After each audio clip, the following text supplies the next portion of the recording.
Vamos tomar um café logo cedo com os principais fatos políticos da região, num bate-papo descontraído sobre política, regado a um bom café. Muito bem, Mário Flávio vem chegando e hoje no cafezinho ele analisa a nova troca de farpas entre o governo Raquel e o PSB, além de avaliar a ida do ex-governador Paulo Câmara para o Banco do Nordeste. Ele vai ser presidente da instituição. E a gente confere tudo agora. Bom dia, Mário. Bom dia para você, Laís, Rodrigo, o nosso PMDB, Vinícius e o Lucas Medeiros. Olha, mais uma vez, né, a guerra declarada entre a atual gestão, aí capitaneada pela governadora Raquel, e o PSB.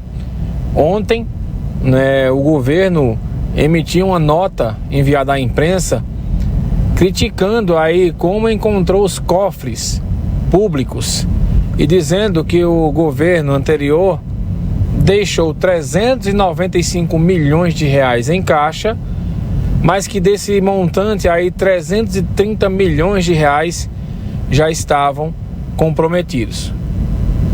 A situação ganhou notoriedade, né, foi noticiada por toda a imprensa política de Pernambuco, os blogs, os programas de rádio e também os analistas políticos, mas houve aí uma reação, inclusive do PSB, sobre o caso. Vamos começar falando um pouquinho, né, do que é a acusação aí da gestão Raquel.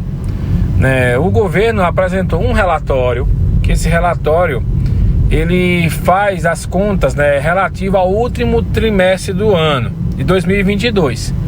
De acordo com os dados, a atual gestão recebeu as contas de 1º de janeiro de 2023 com disponibilidade, aliás, líquida de 395 milhões de reais, como eu disse, e aí montante dessa parte aí estaria comprometido de acordo com a gestão.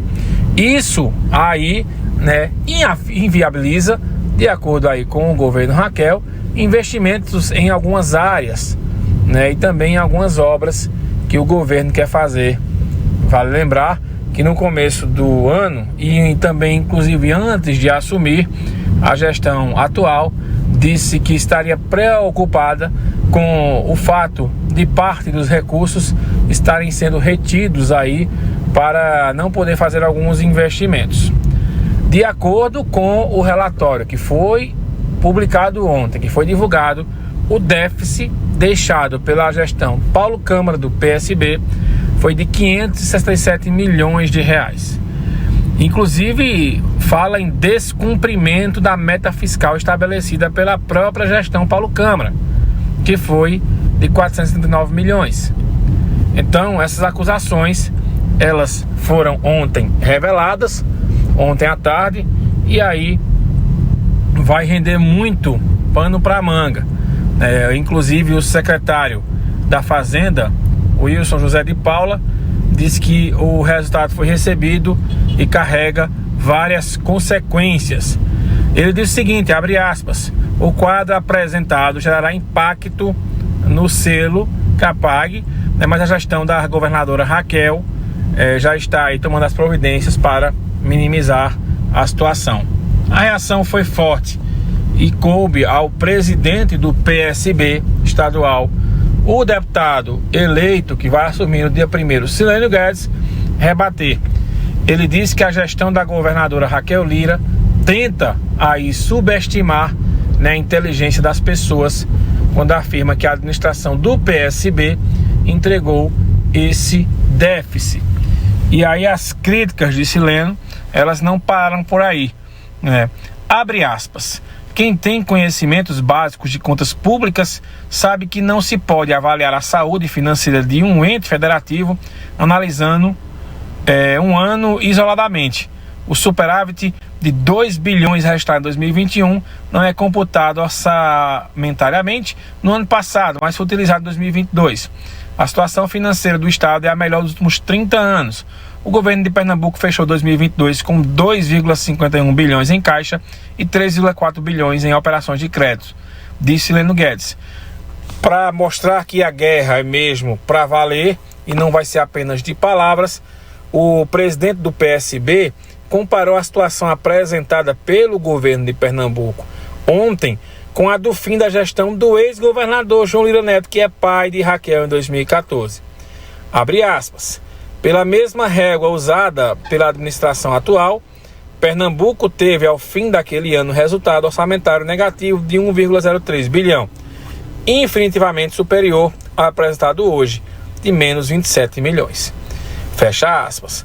Ainda segundo o presidente estadual do PSB, o governo de Raquel e Priscila Krause está determinado a gerir fatos negativos sobre a gestão do PSB, no mesmo tempo que anuncia o calendário de pagamento dos servidores para todo o ano de 2023.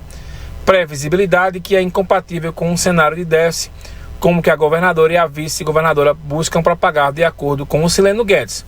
Ele ainda disse, abre aspas, falar de desequilíbrio financeiro no mesmo mês em que a gestão Raquel Lira se autoconcedeu aumento salarial e divulgou o calendário de pagamento dos servidores até o fim do ano, é no mínimo querer subestimar a inteligência das pessoas, fecha aspas, concluiu aí o Sileno Guedes. Então mostrando, Laís e Rodrigo, né, que a guerra de narrativas entre o governo atual e o governo anterior do PSB, ela vai ser uma tônica dos próximos anos e não vai ter trégua, embora, né, vira e mexe estão no mesmo barco, como é o caso, por exemplo, da eleição da Assembleia Legislativa, que acontece amanhã, e todos os deputados estão fechados aí com a candidatura de Álvaro Porto, do PSDB, que é inclusive apoiado pela governadora Raquel Lira.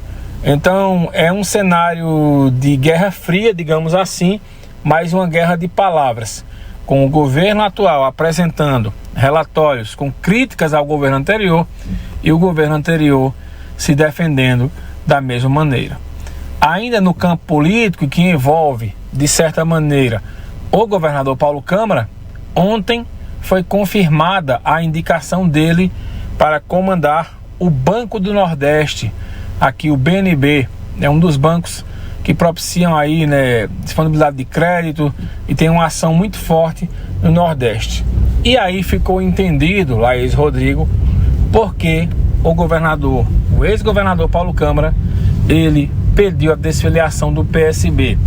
Uma coisa que não ficou muito bem entendida de início, e foi divulgado aí que a questão era porque o PSB não tinha a intenção de indicar Paulo Câmara para assumir um cargo no governo federal, e que ia priorizar o nome de Márcio França para que a Tabata Amaral fosse candidata, a Tabata Amaral, que é a namorada do João Campos, fosse candidata a prefeita de São Paulo. E aí, como Márcio França foi beneficiado, ele não iria disputar essa eleição no ano que vem, e com isso Tabata Amaral é candidata a prefeita lá em São Paulo. Pois bem, passados as especulações passadas aí, chegamos finalmente a entender o motivo que Paulo Câmara deixou o PSB. Para assumir o comando do BNDES, de acordo com a política de compliance, ou seja, de acordo com as regras estabelecidas, éticas aí para comandar o Banco do Nordeste, quem está afiliado a algum partido político não pode assumir funções aí no BNB. Então, Paulo Câmara, se estivesse filiado ao PSB, ele não poderia assumir o comando do Banco do Nordeste do Brasil.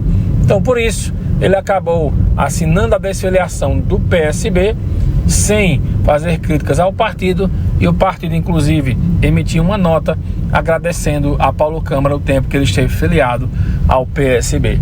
Então tá tudo explicado. O ex-governador não saiu do PSB por crise com o partido, nem por brigas com o João Campos, nem por falta de indicação do Nacional, para nada. Paulo Câmara saiu do PSB porque, para ele assumir a presidência do banco, ele precisava não estar filiado a partido político. Então, aos poucos as situações vão se esclarecendo, e aos poucos a gente vai entendendo como funciona o xadrez da política, inclusive das nomeações de alguns políticos, né, e também porque alguns políticos estão assumindo funções, como é o caso do ex-governador Paulo Câmara, que vai ser o presidente do Banco do Nordeste do Brasil. Laís e Rodrigo.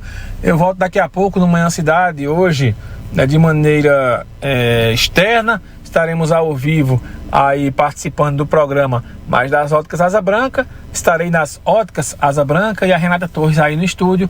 E é claro, a gente vai se encontrando, batendo um papo.